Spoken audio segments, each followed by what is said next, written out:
Have you ever noticed a strange and quiet sorrow that arrives just when you finally get what you always wanted? It is a paradox that very few people are willing to talk about. You spend years, perhaps even decades, running toward a singular goal.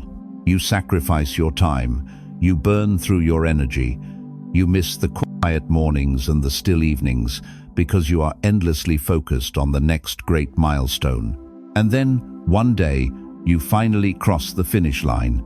The promotion is yours, the title is secured, the applause echoes. But when the noise fades and you are left alone in the quiet of your room, you feel a profound, aching emptiness. You achieved everything you set out to do, yet you do not feel whole. Instead, you feel tired, you feel hollow, and a terrifying question whispers in the back of your mind. Is this it? This is the inner pain of feeling empty after a long period of success. It is a quiet grief. You cannot easily complain about it, because the world looks at you and sees someone who has won. They see the achievements. They do not see the heavy, hollow chest you carry. They do not know how exhausting it is to realize that the destination you thought would save you was just another place to stand. In Buddhist thought, this experience is not a failure. It is a profound awakening. Buddhism teaches us about the endless cycle of craving, the continuous turning of a wheel that promises satisfaction, but only delivers an endless hunger for more. We believe that if we just reach the next peak, we will finally be at peace. But the illusion is not in the climbing. The illusion is in the belief that an external achievement can permanently fix an internal void. Attachment causes suffering, but we rarely realize that attaching ourselves to success is just as painful as attaching ourselves to failure. Imagine climbing a great towering mountain. For years, you keep your head down. You do not look at the ancient trees passing by. You ignore the gentle stream flowing beside the path. You do not feel the cool, morning wind on your skin. Your eyes are locked only on the summit. You tell yourself that you will rest when you reach the top. You tell yourself that you will be happy when you conquer the peak. But when you finally arrive, what do you find? The air is thin. The ground is just cold, barren rock. There is nowhere left to climb. The mountain did not magically heal your spirit. The peak is completely empty. Think about your own life. Think about the modern world, where we are constantly pushed to become more, earn more, and achieve more. We link our deepest sense of worth to our productivity. We trade the warmth of the present moment for a cold, distant promise of future validation.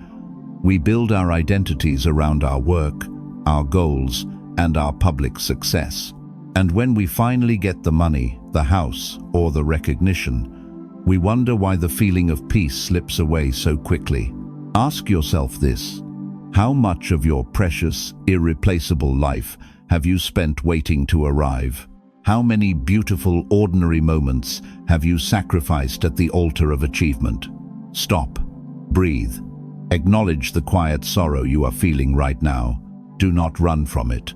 Do not immediately look for a new goal to distract yourself from the emptiness. That empty feeling is not your enemy. It is a messenger. It is the beginning of true wisdom. Because realizing the peak is empty is the only way to finally stop climbing. But stopping is harder than it seems. The momentum of a lifetime of pushing forward does not disappear easily. And this is where the next truth begins. 2. The exhaustion of constant becoming. Here is a truth few people want to face. The deepest exhaustion in your soul is not caused by the work you have already done. It is caused by the heavy burden of constantly trying to become someone else. You know this feeling well. Think about the moment you finally achieve a long-held goal. The joy is intense, but it lasts only a brief moment before the familiar anxiety returns. Almost immediately, you look to the next horizon. You rewrite your goals. You look at your peers and wonder if you are already falling behind. You treat yourself as an endless, exhausting renovation project, always fixing, always upgrading, always searching for the version of yourself that is finally enough. The world applauds this behavior. We call it ambition, we call it drive. But inside, it feels like a marathon with a moving finish line. You may be physically resting, perhaps sitting on a comfortable couch in a home you worked hard to afford, yet your mind is sprinting. You are terrified of losing momentum. In Buddhist thought, this is the painful trap of endless craving. We suffer not just because we want external things, but because we are deeply attached to the idea of becoming. We quietly believe that our current self is inherently inadequate. We believe that peace exists only in the future, waiting for us once we have transformed into a wiser, wealthier, or more successful person. Buddhism reminds us that this constant reaching takes us away from the only place where peace actually exists, the present moment. We treat now as merely a frustrating stepping stone to later, but later never truly arrives. Imagine a fire that believes its only purpose is to burn faster and brighter. It moves rapidly through a dry forest, consuming ancient trees, branches, and leaves. It never stops to appreciate the warmth it creates. It only looks frantically for the next piece of wood. It is terrified of running out of fuel, terrified of fading into quiet embers. It lives in a state of constant, panicked consumption. But a fire that never rests eventually consumes itself, leaving nothing but grey ash in the wind. This is how many of us navigate our modern lives. We burn through our days. We use our precious energy to chase promotions, to build a flawless image, to outrun the crushing pressure to succeed. We treat every relationship, every project, and even every quiet weekend as a resource to be optimized. We are so busy building a life that we have entirely forgotten how to live one. Ask yourself, when was the last time you allowed yourself to simply exist without trying to improve? What are you so desperately afraid will happen if you drop the heavy armor of your ambition for just one day? Is this constant forward motion bringing you peace, or is it feeding your fear? Pause, breathe. Notice the quiet tension in your shoulders, the tightness in your chest that commands you to keep moving. Let the feeling rise without making it your identity. You do not have to fix your life in this exact second. You do not have to prove your worth to the world today. You are allowed to stop fighting the rushing river. You are allowed to sit quietly on the shore. But stepping out of the current requires you to look honestly at what you have been chasing all these years. And this is where the next truth begins. 3. The illusion of the next horizon. What if the place you are trying so desperately to reach does not actually exist? Here is the tragedy of the modern mind. We spend our entire lives preparing to live. We suffer through stressful jobs. We sacrifice our quiet weekends. And we ignore our tired bodies, all because we believe a silent promise. We believe that just over the next hill, just past the next major milestone, life will finally begin. We tell ourselves, once I get through this busy season, I will rest. Once I reach that financial number, I will be safe. Once I finally prove myself, I will be respected. We are constantly waiting for something to change. We live entirely in the future, and because we are always leaning forward, we never actually stand where we are. You feel emotionally exhausted because you are playing a game that has no final level. The moment you achieve the thing you thought would bring you lasting joy, your mind instantly creates a new deficit, a new flaw, a new target. In Buddhist thought, this is the great illusion. We believe that permanent peace can be secured by arranging external circumstances perfectly. But Buddhism reminds us of impermanence. Everything shifts. The moment you achieve the perfect condition, it begins to change. The mind, trained only to seek, will immediately invent a new problem to solve. The illusion is not the goal itself.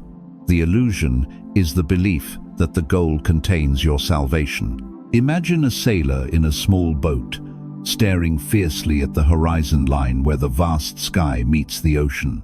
He believes with all his heart that if he rows hard enough, fast enough, he will eventually touch that line and finally rest. He rows through storms. He ignores the beautiful, deep blue waters beneath him.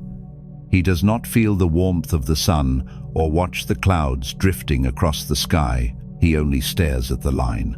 But no matter how many days and nights he rows, the horizon remains exactly the same distance away. This is how we treat our lives.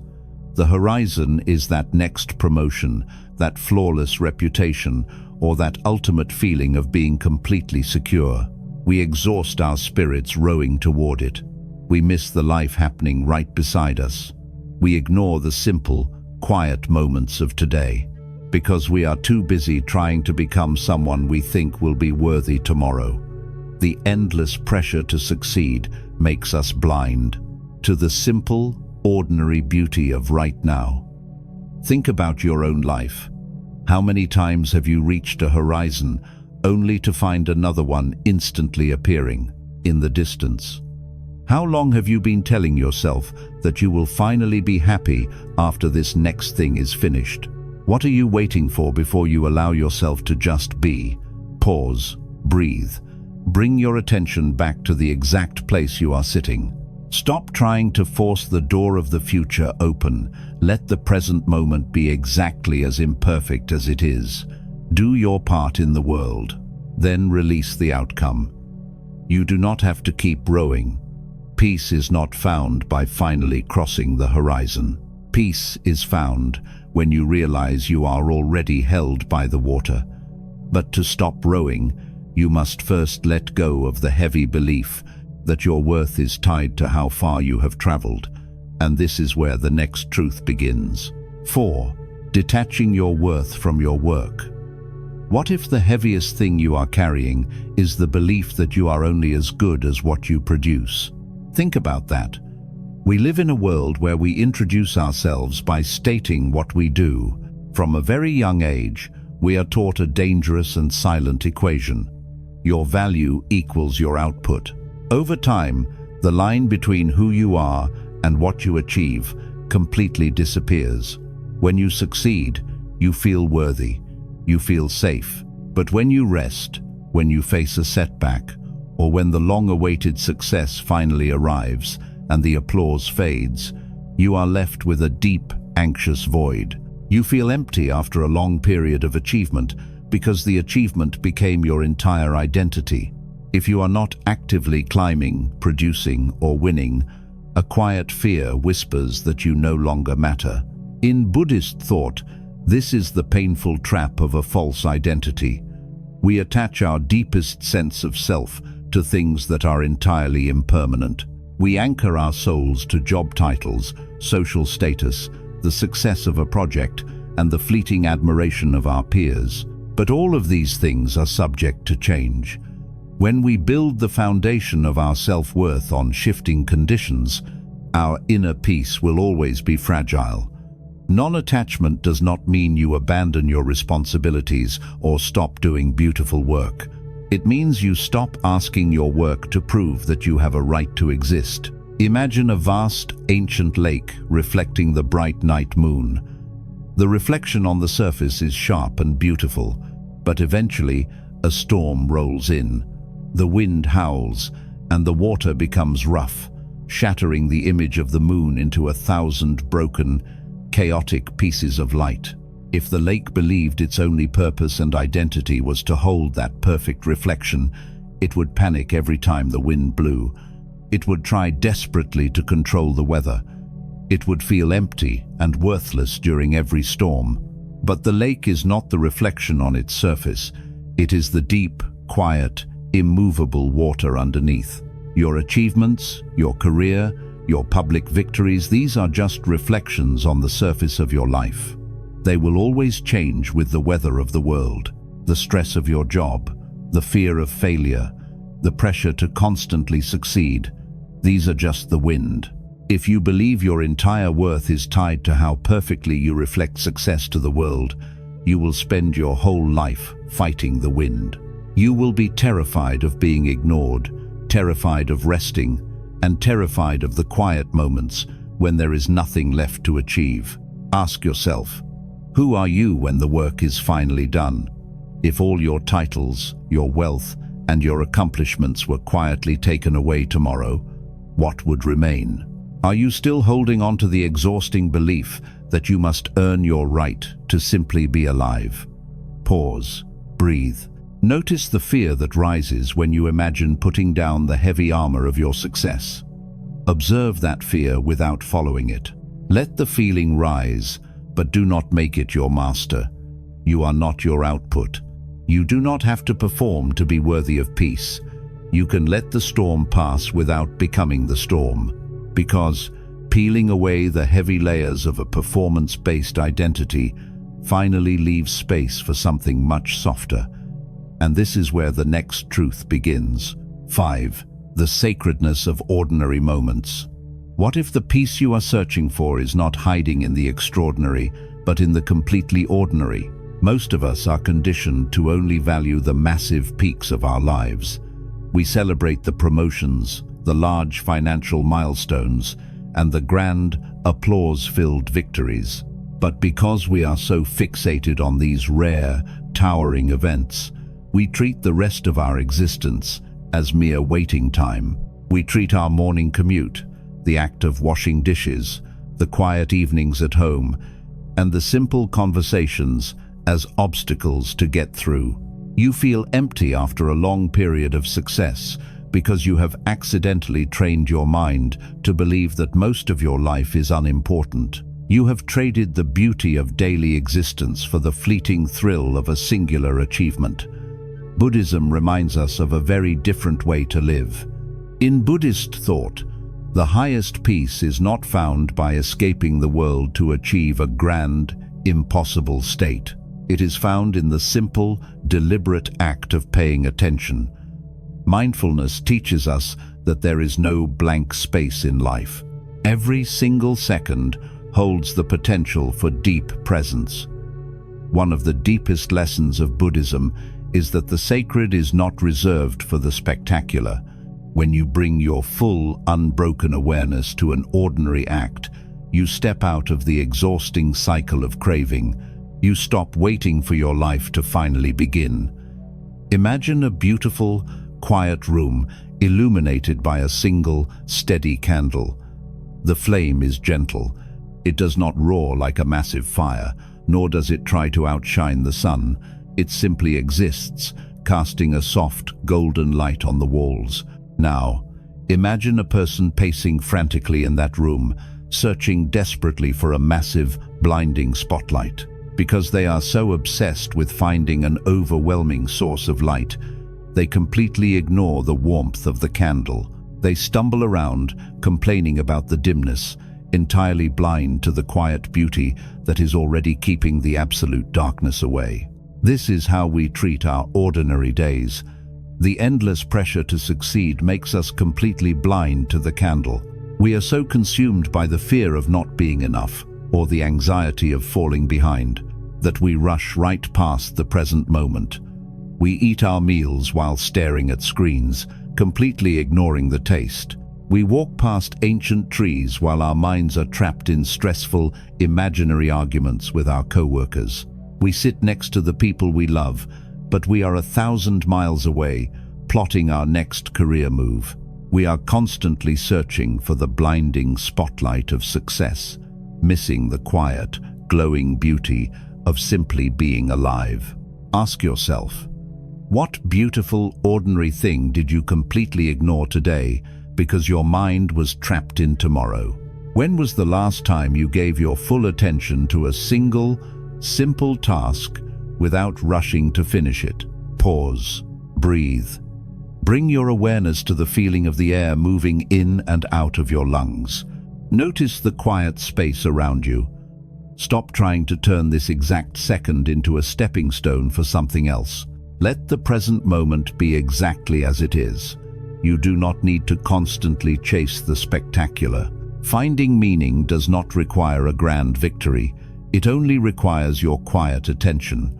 But to truly pay attention to the present, you must be willing to face the terrifying silence of doing nothing at all.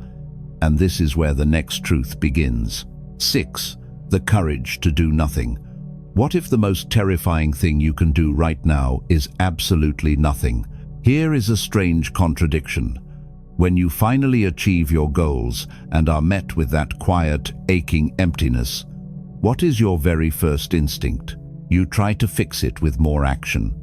You look for a new project. You reorganize your schedule. You fill the silence with noise, distractions, and new ambitions. We are so conditioned to be productive that sitting still feels incredibly dangerous. It feels like falling behind. It feels like failure.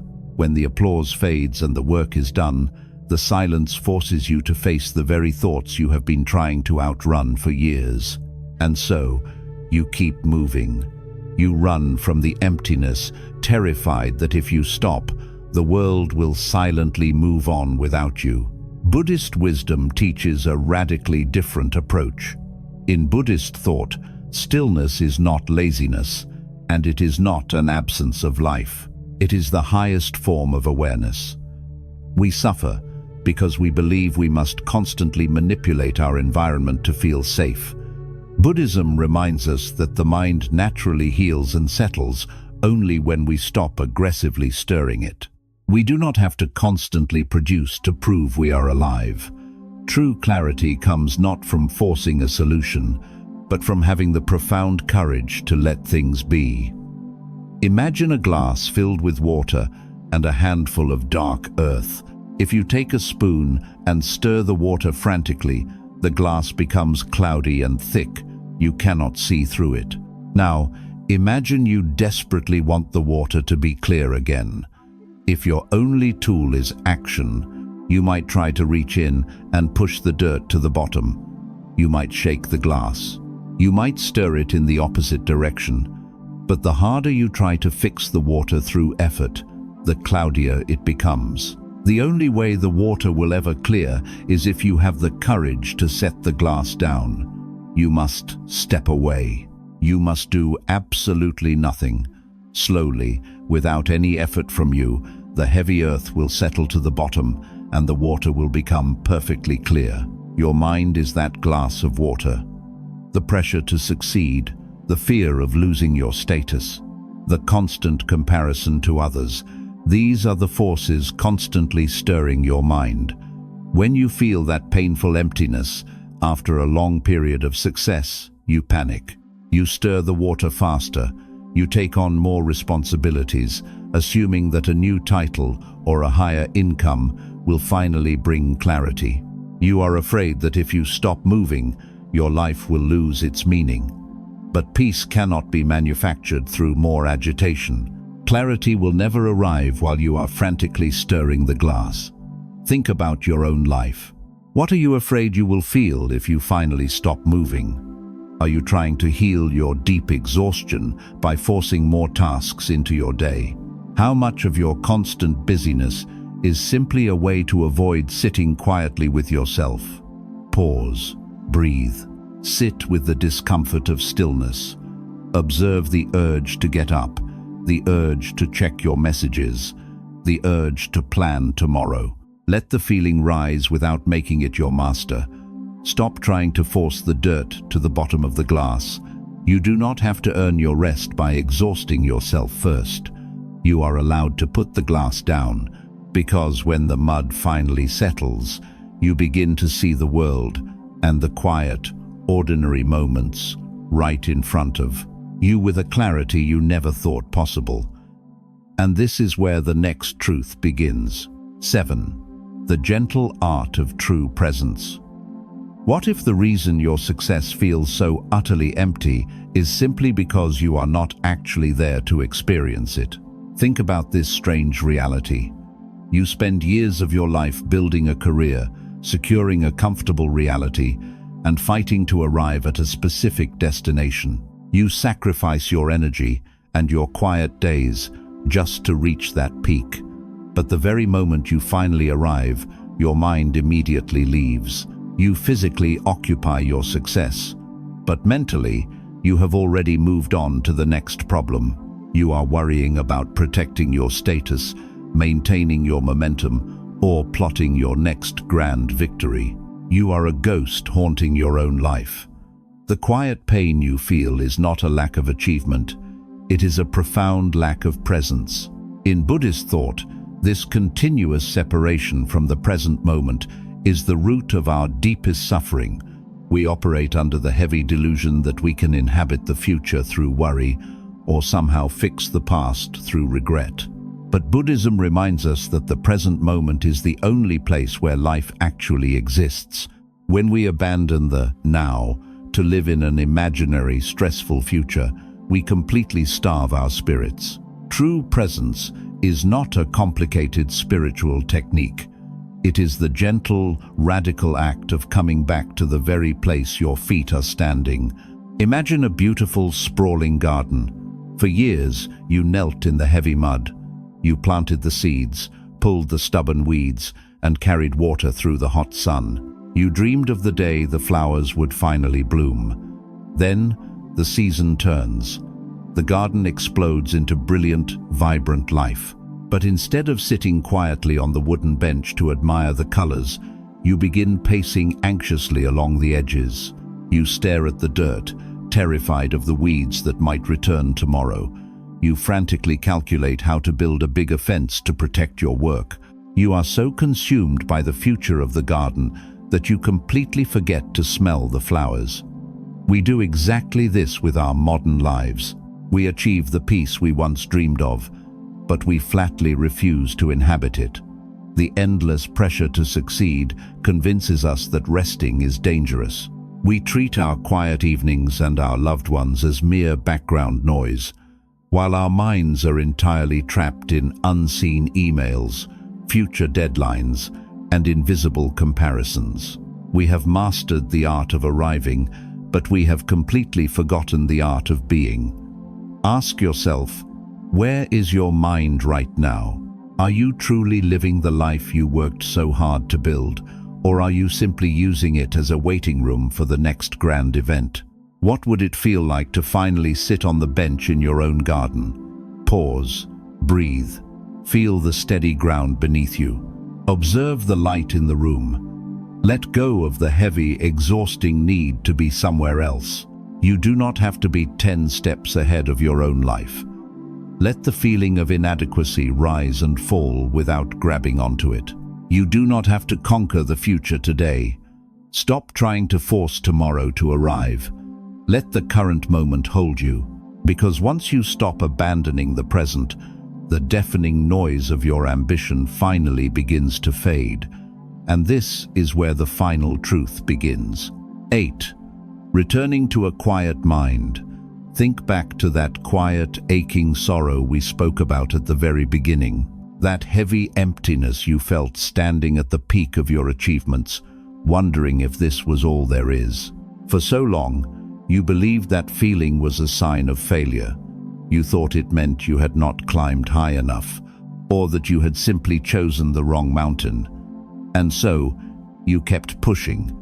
You kept stirring the water. You kept running past the beautiful, quiet candle in search of a blinding light. You treated your entire life as a breathless race toward a horizon that never stopped moving. But here is the truth that changes everything. That empty feeling was never a failure. It was an invitation. It was your own spirit, exhausted from years of performing, quietly begging you to put down the armor. It was the deep, immovable water of your soul asking you to stop fighting the wind. You do not feel empty because you lack success. You feel empty because you have been starving your present moments to feed an imaginary future.